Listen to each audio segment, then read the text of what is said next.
जय गुरुदेव। ओम बालार्क मंडला भाषाम चतुर्बाहुम त्रिलोचनाम पाशांकुशवरा भीतिर्धारयन्तीं शिवाम भजे या देवी सर्वभूतेषु शक्ति रूपेण संस्थिता नमस्तस्यै नमस्तस्यै नमस्तस्यै नमो नमः। प्रिय दोस्तों नमस्कार। सिद्ध साधनाएं चैनल पर मैं आप सबका हार्दिक स्वागत करता हूं, हार्दिक अभिनंदन करता हूं। आशा करता हूं आप सब राजी खुशी से होंगे, कुशल मंगल से होंगे। दोस्तों मैं आज इस वीडियो में आपको एक और अप्सरा के बारे में पूरी जानकारी देने जा रहा हूं, पूरी साधना विधि बताने जा रहा हूं। तो इस वीडियो को आप ध्यान से देखिएगा, स्किप मत कीजिएगा। वीडियो बहुत खास होने जा रहा है। अगर चैनल पर नए हो तो चैनल को सब्सक्राइब करें, लाइक करें और अपने दोस्तों में ज्यादा से ज्यादा शेयर करें और बेल आइकन को प्रेस करके ऑल पर क्लिक करना न भूलें, ताकि हमारे वीडियो का नोटिफिकेशन आपको तुरंत मिल जाएगा। मैं ये देख रहा हूं कि जो है आप सब्सक्राइब करने में और लाइक करने में कंजूसी बरत रहे हैं, कंजूसी कर रहे हैं। अरे मैं साधनाएं बताने में कंजूसी नहीं कर रहा, तो आप सब्सक्राइब करने में और लाइक करने में कंजूसी क्यों कर रहे हो भाई? अरे खुले दिल के बनिए। जिस तरह से मैं खुले दिल का व्यक्तित्व रखता हूं ना, इसी तरह से आप भी अपना खुला दिल रखिए। हाँ, और मैं ये दावे के साथ कहता हूं कि मेरे इस चैनल पर आपको हर साधना की संपूर्ण जानकारी प्राप्त होगी। हर प्रयोग को मैं पूरे विधि विधान के साथ बताता हूं, चाहे वो तंत्र का हो, यंत्र का हो या मंत्र का प्रयोग हो, कोई भी प्रयोग हो, वो तमाम सारे प्रयोग मैं आपको पूरी ईमानदारी से बताता हूं और प्रयोग से संबंधित संपूर्ण जानकारी मैं आपको प्रदान करता हूं। तो सब्सक्राइब करने में कोई ज्यादा समय थोड़ी लगता है और लाइक करने में भी समय नहीं लगता। बस सिर्फ एक उंगली का कमाल ही तो दिखाना है आपको। खैर, जैसी आपकी इच्छा। मैं तो आपसे कह सकता हूँ, सहयोग करने की बात मैं कह सकता हूँ। अगर आप करते हैं तो अच्छी बात है, सहयोग नहीं करते हैं तब भी अच्छी बात है। कम से कम आप वीडियो तो देख रहे हैं, आपको ज्ञान तो प्राप्त हो रहा है, तो यही बहुत बड़ी बात है। ठीक है ना दोस्तों? मैं इस वीडियो में आपको कुंडलहारिणी अप्सरा के बारे में बताना जा रहा हूं। कुंडलहारिणी भी कहते हैं, कुंडलहारिणी भी कहते हैं, है ना। तो कुंडलहारिणी अप्सरा जो है ये अपने आप में बहुत देदीप्यमान, बहुत खूबसूरत, बहुत सुंदर अप्सरा है। इंद्र के दरबार की जो खास अप्सराएं हैं, उन अप्सराओं में से ये एक अप्सरा है कुंडलहारिणी अप्सरा। ये नृत्य में और गायन में बहुत प्रवीण है। हाँ, ये अन्य अप्सराओं की तरह ये भी नृत्य और गायन में श्रेष्ठ अप्सरा मानी जाती है और इस अप्सरा की साधना भी बहुत सरल है। अप्सराओं की तो सभी अप्सराओं की साधनाएं सरल ही हैं। सिर्फ आपके अंदर साधना करने का मादा होना चाहिए, इच्छा होनी चाहिए, आपके अंदर इच्छा जागृत होना चाहिए, है ना। केवल पढ़ने से सुनने से तो कुछ नहीं होगा, आपको उठ करके प्रयास करने की आवश्यकता है। तो कुंडलहारिणी साधना अगर आप सिद्ध कर लेते हैं तो आपके व्यक्तित्व में बहुत जबरदस्त निखार आ जाएगा। आपकी जो पर्सनालिटी है, जो आपका व्यक्तित्व है, वो पूरी तरह से बदल जाएगा। हर व्यक्ति आपसे बात करने के लिए लालायित रहेगा और हर व्यक्ति आपकी तरफ आकर्षित होगा। वो आपके संपर्क में रहना पसंद करेगा, चाहे वो पुरुष हो चाहे स्त्री हो। कुंडलहारिणी अप्सरा की साधना करने के बाद में साधक को किसी भी प्रकार के वशीकरण मंत्र को या किसी भी वशीकरण तंत्र यंत्र को सिद्ध करने की आवश्यकता नहीं पड़ती। उसके अंदर स्वतः ही इस साधना को करने से आकर्षण उत्पन्न हो जाता है, वशीकरण की शक्ति उसके अंदर उत्पन्न हो जाती है। इस साधना के अंदर ये खास बात है। दूसरी बात, इस साधना को करने से साधक सर्वशक्तिमान बन जाता है। हाँ, उसके तमाम सारे दुश्मन वो धाराशायी हो जाते हैं। उसके सारे दुश्मन जो है उसे दुश्मनी करना छोड़ देते हैं, उससे प्रेम का व्यवहार करने लगते हैं। समाज के अंदर उसकी मान प्रतिष्ठा बढ़ती है, परिवार में और उसके कुटुंब परिवार में, पूरे रिश्तेदारों में उसकी मान प्रतिष्ठा बढ़ती है। इस साधना को करने से सब लोग उसकी हाजी हाजी करते हैं, हाँ, उसके आगे पीछे घूमते हैं। ये इस साधना की विशेष बात है। और तीसरी महत्वपूर्ण बात यह है कि इस साधना को करने से साधक की जो मनोकामनाएं होती है वो तमाम सारी मनोकामनाएं पूर्ण होती है, उसकी हर इच्छा पूर्ण होती है। जो भी वो सोचता है, जो भी वो करना चाहता है, वो सब उसे प्राप्त होता है। साधक की तमाम सारी भौतिक आवश्यकताएं पूरी होती है, भौतिक इच्छाएं पूरी होती है, उसके घर से रोगों का निदान हो जाता है, उसके घर में सब सुखी होते हैं, सब स्वस्थ रहते हैं, किसी प्रकार के किसी भी रोग की छाया उसके परिवार के किसी भी सदस्य पर नहीं पड़ती। इस तरह से ये कुंडलहारिणी जो अप्सरा साधना है, ये अपने आप में बहुत ही शानदार साधना है, बहुत ही बढ़िया साधना है। और मैं तो यूं कहता हूं कि प्रत्येक साधक को इस साधना को करना ही चाहिए। तो इस साधना को कैसे किया जाएगा, इसकी मैं पूरी विधि आपको अब बताने जा रहा हूं। ध्यान से सुनिएगा, एक एक शब्द को ध्यान से सुनिएगा, वीडियो को स्किप मत कीजिएगा, ठीक है। कुंडलहारिणी अप्सरा की साधना आप किसी भी शुक्ल पक्ष के गुरुवार से प्रारंभ कर सकते हैं, या फिर इसके जो विशेष योग जो होते हैं ना, उनमें कर सकते हैं आप, है ना। आप पूर्णिमा को भी इस साधना को शुरू कर सकते हैं। होली है, दीपावली है, दशहरा है, और जो महारात्रियां होती हैं उनमें भी आप इस साधना को शुरू कर सकते हैं। लेकिन सबसे अच्छा तो यही है कि शुक्ल पक्ष के किसी भी गुरुवार से आप इस साधना को शुरू करें। ये साधना सिर्फ 5 दिन की साधना है। हाँ, 5 दिन की ये साधना है। आपको जो है 5 दिन तक इसके मंत्र जप करने पड़ेंगे, और मात्र 11 माला मंत्र जप करना होगा आपको। हाँ, इसमें कोई ज्यादा 21 या और ज्यादा माला करने का विधान नहीं है, आपको सिर्फ 11 माला मंत्र जप करना है। तो इस साधना को करने के लिए आपके पास में कुंडलहारिणी अप्सरा यंत्र होना चाहिए, कुंडलहारिणी अप्सरा माला होना चाहिए, कुंडलहारिणी अप्सरा का चित्र होना चाहिए, ये प्राण प्रतिष्ठित होने चाहिए। हाँ, और इसके साथ ही आपको कुंडलहारिणी अप्सरा की साधना दीक्षा भी लेना जरूरी होगा, वो भी अनिवार्य है, इट्स कंपल्सरी। और एक आपके पास में रक्षा माला होना बहुत जरूरी है, ठीक है ना। ये 4 चीजें आपके पास चाहिए। और आप रात्रि को 10 बजे के बाद इस साधना को शुरू कर सकते हैं। तो रात्रि को 10 बजे के बाद आप जो है स्नान करके और अपने पूजन कक्ष में, अपने साधना कक्ष में चले जाएं। साधना कक्ष एकांत होना चाहिए, जिसमें आपके अलावा दूसरा कोई प्रवेश न कर सके। इसके अलावा आपका मुंह जो है वो उत्तर दिशा की ओर होना चाहिए। तो अपने साधना कक्ष में उत्तर दिशा की दीवार की तरफ आप बाजोट लगा दें, बाजोट पर आप गुलाबी वस्त्र बिछा दें। आपका आसन गुलाबी होना चाहिए, आपके वस्त्र भी गुलाबी होने चाहिए। आप सिले हुए वस्त्र भी पहन सकते हैं, या आप जो आंखों को अच्छा लगे वो वस्त्र पहन सकते हैं, है ना। इसमें ऐसा कुछ नहीं कि बिना सिले हुए वस्त्र ही आप पहन सकते हैं, आप सिले हुए वस्त्र पहन सकते हैं, ठीक है। तो स्नान करें तो पानी में आप गुलाब जल डाल के या इत्र की, गुलाब इत्र की 1-2 बूंदे डाल करके और आप स्नान करें। उसके बाद आप अपने साफ स्वच्छ वस्त्र पहन करके और अपने साधना कक्ष में आ जाएं। आकर के आपका जो है आसन वो गुलाबी होना चाहिए, आप अपने आसन पर बैठ जाएं। आपके पास में जो सामान्य पूजन सामग्री जो होती है वो सभी सामग्री आपके पास में होना चाहिए, ठीक है।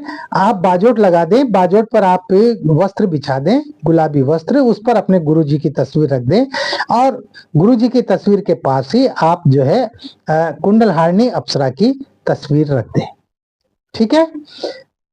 और एक ताम्र प्लेट में आप कुंडलहारिणी यंत्र को गुलाब की पंखुड़ियां बिछाकर और उसको स्थापित कर दे। इसके पहले आपको क्या करना है, वो जो ताम्र प्लेट है उस ताम्र प्लेट में आपको केसर से जो है श्रीम लिखना है। क्या लिखना है? श्रीम लिखना है, श्रीम बीज मंत्र, है ना। तो श्रीम बीज मंत्र लिख के उसके ऊपर आप गुलाब की पंखुड़ियां बिछा दें और उस पर आप यंत्र को स्थापित कर दें, और यंत्र के पास ही बगल में आप गुलाब की पंखुड़ियों पर अप्सरा माला को स्थापित कर दें। अब आपको सबसे पहले अपना सुरक्षा घेरा लगाना है। तो सुरक्षा घेरा लगाने के लिए जैसा कि मैं बताता हूं, आप अपने बाएं हाथ में चावल लें और दाहिने हाथ से 2-2 4-4 दाने आप सभी दिशाओं में फेंकते हुए इस मंत्र को पढ़ते जाएं। ओम अपसर्पन्तु ये भूता भूमि संस्था ये भूता विघ्न कर्ता रस्ते नश्यन्तु शिवा गया अपक्रामन्तु भूतानि पिशाचा सरतो दिशम सर्वेशाम विरोधेन पूजा कर्म समारभ्य। ये सुरक्षा मंत्र है, इससे सुरक्षा घेरा भी लगता है और इससे दिशा बंधन भी होता है। और जो रक्षा माला है उस रक्षा माला को अपने गले में पहन ले। आगे बात समझ में? आगे बढ़ते हैं। अब आपको सबसे पहले अपने गुरुजी का पूजन करना है। तो गुरुजी को स्नान कराएं, तिलक लगाएं। तिलक रोली का हो सकता है, केसर का हो सकता है, चंदन का हो सकता है ना, किसी का भी हो सकता है। तो जो भी आप तिलक के लिए सामग्री इस्तेमाल करें वो आपके पास में होना चाहिए। तो तिलक लगाएं, अक्षत चढ़ाएं, पुष्प चढ़ाएं और इसके पहले आप जो है सुगंधित अगरबत्ती जला लें और गाय का घी होना चाहिए, शुद्ध घी होना चाहिए, उसका आप दीपक लगा लें। दीपक में घी इतना हो कि आप जब तक साधना मंत्र पूरा नहीं जप लें 11 माला, तब तक वो दीपक चलता हुआ रहना चाहिए, बीच में बंद नहीं होना चाहिए। ठीक है ना। अब आपको अप्सरा चित्र की पूजा करना है। इसी तरह से स्नान कराएं, तिलक लगाएं, अक्षत चढ़ाएं, पुष्प चढ़ाएं। इसी तरह से आपको यंत्र की पूजा करना है ना। यंत्र को भी आप स्नान कराएं, स्नान करा के उस पर तिलक लगाएं और अक्षत चढ़ाएं, पुष्प चढ़ाएं। इसी प्रकार से माला की पूजा करनी है। ये पूजा हो गई। इस पूजा होने के बाद में अब आपको जो है संकल्प लेना है। तो अपने दाएं हाथ में आप थोड़ा सा जल लें और संकल्प बोलें। मैं अपना नाम बोलें, पिताश्री अपने पिता का नाम बोलें, गोत्र अपने गोत्र का नाम बोलें, निवास स्थान अपने निवास स्थान का नाम बोलें, आपके गांव का शहर का जो भी नाम है वो बोलें, है ना। मैं 5 दिन की कुंडलहारिणी अप्सरा साधना करने जा रहा हूं। हे गुरुदेव, कुंडलहारिणी अप्सरा मुझे प्रत्यक्ष हो, मेरे हर कार्यों को करे और पूर्णता प्रदान करें। साधना में मुझे सफलता का आप आशीर्वाद प्रदान कीजिए। ये कह करके और आप जो है जल को पृथ्वी पर छोड़ दीजिए। इसकी साधना भी आपको प्रेमिका के रूप में ही करनी है। तो आप संकल्प में इस तरह से बोलेंगे कि मैं कुंडलहारिणी अप्सरा की साधना प्रेमिका के रूप में करने जा रहा हूं। ठीक है, इस तरह से बोलेंगे। संकल्प हो गया। संकल्प होने के बाद में अब आपको अपने गुरु मंत्र की एक माला करनी है। तो गुरु मंत्र जो आपके पास है, जो आपने लिया हुआ है, उसी गुरु मंत्र की माला करें। यदि आपके गुरु डॉक्टर नारायण श्री माली जी हैं तो ओम परम तत्वाय नारायणाय गुरुभ्यो नमः, इस मंत्र की आप एक माला करें। अगर कोई गुरु नहीं है तो भगवान शंकर को गुरु मानकर और आप ओम नमः शिवाय मंत्र की माला करें। या आपने जिसको भी अपना गुरु बना रखा हो उनके दिए हुए गुरु मंत्र की आपको एक माला करनी है। ठीक है। गुरु मंत्र की माला करने के बाद में आपको जो साधना सिद्धि का जो मंत्र है, उस साधना सिद्धि के मंत्र को आपको 21 बार बोलना है, सिर्फ 21 बार। इस मंत्र को तो आप याद कर ही लीजिए, क्योंकि ये मंत्र तो हर साधना में काम आएगा। जो भी साधना आप करेंगे ना, उन सभी साधनाओं में ये मंत्र काम आएगा।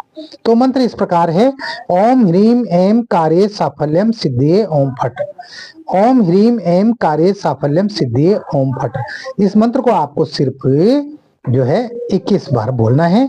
उसके बाद में आपको अप्सरा माला से कुंडलहारिणी अप्सरा मंत्र का आपको 11 माला मंत्र जप करनी है। मंत्र का उच्चारण आपको बिल्कुल शुद्ध करना है।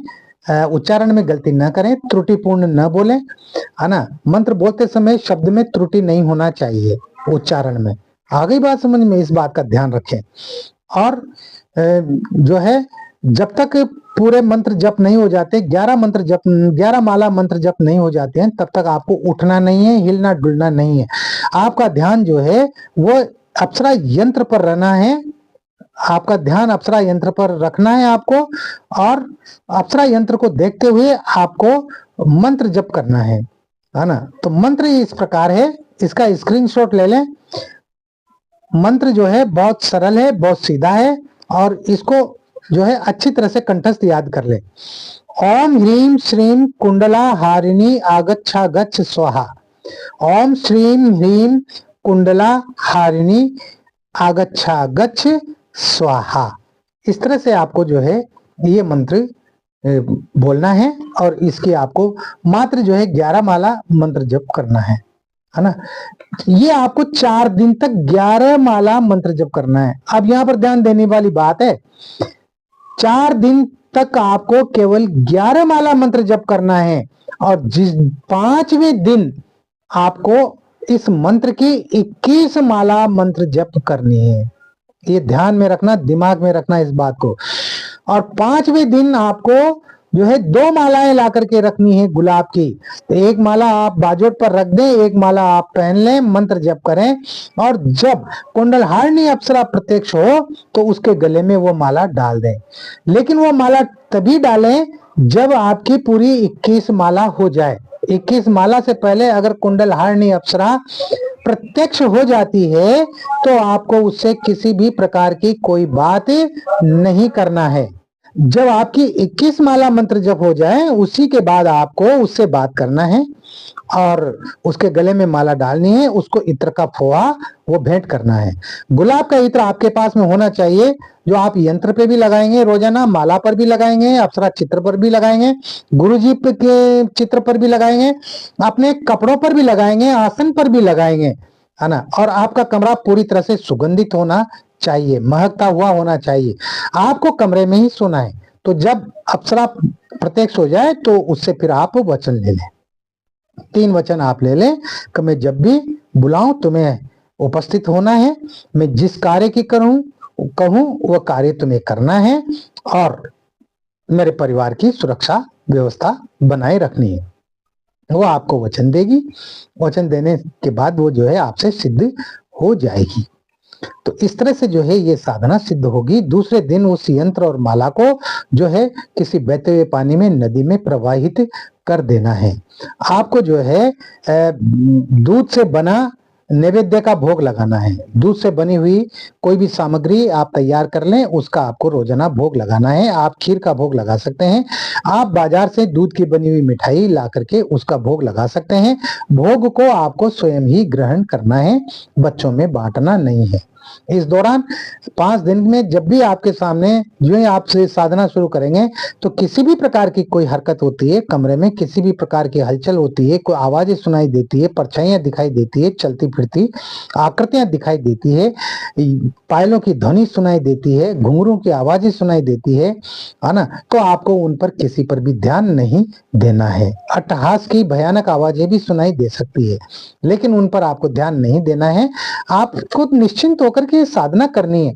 अरे भाई, आपने सुरक्षा माला पहन रखी है, सुरक्षा घेरा लगा रखा है, तो फिर कोई भी अगर बाहरी जो नकारात्मक शक्तियां हैं वो कमरे में प्रवेश कर भी जाती है ना, तो वो आपके पास नहीं आएगी। जहां तक आपने कमरे में वो चावल के दाने फेंके हैं ना, वहां तक वो प्रवेश नहीं करेंगी। वो दूर से नाटक कर सकते हैं, लेकिन वो आपके पास में नहीं आएंगी। इसलिए आप जो है निश्चिंत होकर के, बिना किसी भय के, बिना किसी डर के आप इस साधना को कर सकते हैं, इन अप्सराओं की साधनाओं को कर सकते हैं, है ना। इसके साथ ही आपको ब्रह्मचर्य का पूर्ण पालन करना है। आपके विचार सात्विक रखने हैं। आपके विचारों में जो है कामुकता नहीं होना चाहिए, वासना की बदबू आपके दिमाग में नहीं होना चाहिए, वासनात्मक विचारों से आप बचें। इसके साथ ही आपकी आंखों में गंदगी नहीं होना चाहिए, यानी वासना की गंदगी नहीं होना चाहिए। माताओं बहनों के प्रति आप जो है इज्जत की भाषा में बात करेंगे, आप उनको जो है स्नेह की दृष्टि से देखेंगे, उनके प्रति आपके जो है कुविचार नहीं होने चाहिए। इस बात का आप ध्यान रखें। एक समय आपको भोजन करना है, भोजन सात्विक होना चाहिए। भोजन में मांस, मछली, अंडा वगैरह का, नॉन वेज का प्रयोग आप बिल्कुल भी नहीं करेंगे, है ना। और इसके साथ ही किसी भी प्रकार का नशा पता आप नहीं करेंगे। पान, बीड़ी, सिगरेट, जर्दा, गुटखा, गांजा, भांग, शराब वगैरह इनका प्रयोग आप कतई नहीं करेंगे। प्याज और लहसुन का प्रयोग भी आप नहीं करेंगे, ये भी जो है साधनाओं के दौरान वर्जित रहते हैं। तो इस तरह से जो है ये साधनाएं की जाती है। पशु पक्षियों को दाना डालेंगे, गाय को चारा डालेंगे, चींटियों को भी आप जो है मीठा दाना डाल सकते हैं। तो इस तरह से धर्म कर्म भी करते रहे। घर पर कोई भी भिखारी आए तो आपको उसको खाली हाथ नहीं लौटाना है, चाहे उसको आप एक मुट्ठी अनाज रखें, एक मुट्ठी आटा रखें, या उसको 5 रुपया 10 रुपया ही भेंट करें, लेकिन जरूर करें, है ना। तो इस तरह से झूठ नहीं बोलना है, सच बोलना है, किसी को सताना नहीं, परेशान नहीं करना है, सताना नहीं है। इन सब बातों का ध्यान रखना पड़ता है ना। तो ये सारे नियम आपको अपनाने हैं और इन नियमों को अपनाते हुए आप इस साधना को कीजिए, बड़े प्रेम से कीजिए, कोई दिक्कत नहीं है, कोई परेशानी नहीं है ना। आपकी ये साधना संपूर्ण होगी, निश्चित रूप से होगी। अगर आप पूर्ण श्रद्धा के साथ, आत्मविश्वास के साथ और पूरे समर्पण के साथ अगर इस साधना को करेंगे तो निश्चित रूप से आपकी साधना सफल होगी, सिद्ध होगी। कुंडलहारिणी अप्सरा आपके सामने प्रत्यक्ष होगी, इसमें कोई शक नहीं है, कोई दो राय नहीं है। और मात्र सिर्फ 5 दिन की साधना है जो आपको करनी ही चाहिए। अगर आप चाहते हैं कि आपकी तकलीफें दूर हों, आपकी परेशानियां दूर हों, तो आपको ये साधना करनी ही चाहिए। बहुत सारे साधक जो सवाल करते हैं, गुरुजी मैं बहुत दुखी हूँ, गुरुजी मैं बहुत परेशान हूँ, गुरुजी मैं क्या करूँ, गुरुजी मैं तो कोई मंत्र जप करने की स्थिति में भी नहीं हूँ, मेरी मानसिक स्थिति ठीक नहीं है, मैं बेरोजगार हूँ वो हूँ। तो अरे भैया, जब ये सारी चीजें हैं, ये सारी दुविधाएं हैं, तभी तो साधनाएं की जाती हैं। हाँ, जब बीमार होते हैं तभी तो डॉक्टर के पास में जाते हैं इलाज करवाने के लिए। और अगर आप डॉक्टर के पास नहीं जाओगे तो फिर जो है इलाज कैसे होगा, और इलाज में तो पैसा भी खर्च होगा, डॉक्टर की फीस भी देनी पड़ेगी, इधर से क्या नाम से दवाइयां भी लानी पड़ेगी। अगर डॉक्टर जांचें लिख देता है तो वह जांचें भी करवानी पड़ेगी, और फिर दवाइयां खानी पड़ेगी, और उसमें भी नियम से रहना पड़ेगा। डॉक्टर जिन चीजों का परहेज बताए वो परहेज करना होगा, तब जाकर के बीमारी ठीक होती है। इसी तरह से ये साधनात्मक जो है ये चीजें हैं, ये बातें हैं, इनसे आपकी बीमारियां ठीक होंगी, आपकी परेशानियां ठीक होंगी, आपकी मुसीबतें ठीक होंगी, लेकिन करोगे जब होगा, है ना, ऐसे नहीं होगा। अगर आप किसी के भरोसे बैठे हैं तो फिर बैठे रहिए। गुरु जी के भरोसे भी आपको बैठे नहीं रहना है। हाँ, गुरु केवल मार्ग दर्शक की भूमिका निभाते हैं, वो आपका मार्गदर्शन करते हैं, है ना। तो गुरु के मार्गदर्शन में चलिए, गुरु जो आपसे कहते हैं वो आप कीजिए, तो निश्चित रूप से जो है आप पूर्ण श्रद्धा भाव से बताए गए नियमों का आप पालन करेंगे, साधनाओं को करेंगे, मंत्रों को सिद्ध करेंगे, तो आपकी परेशानियां 100% दूर हो जाएंगी। इसमें कोई शक नहीं है, कोई दो राय नहीं है। तो इस वीडियो में इतना ही। मिलते हैं एक और वीडियो में नई जानकारी के, नए प्रयोगों के साथ, नए यंत्रों मंत्रों तंत्रों के साथ में। तब तक बने रहिए सिद्ध साधनाएं चैनल पर, जो आपका अपना है। और अभी तक भी सब्सक्राइब नहीं किया है तो कर लेना, लाइक नहीं किया हो तो कर लेना। हाँ, बात पसंद आई हो ना मेरी, हाँ तो करना, वरना मत करना, है ना। मैं कोई जोर जबरदस्ती वाली बात नहीं करता। किसी भी प्रकार का कोई सवाल है, कोई प्रश्न है, किसी भी प्रकार की आपके मन में दुविधा है, आप जो है बेहिचक मुझसे बात कर सकते हैं। व्हाट्सएप नंबर जो आप देख रहे हैं स्क्रीन पर, इन व्हाट्सएप नंबर पर आप मुझसे कॉल कर सकते हैं, आप मैसेज छोड़ सकते हैं, आपकी समस्याओं का समाधान किया जाएगा। निराश होकर मत बैठे रहिए, उठकर चलने की कोशिश कीजिए। अरे मंजिल तुम्हारे सामने है भाई, हाँ, तो उस मंजिल पर पहुंचने के लिए उठकर चलने की कोशिश तो करनी ही पड़ेगी ना। आप खुश रहें, प्रसन्न रहें, हंसते रहें, मुस्कुराते रहें। जय गुरुदेव।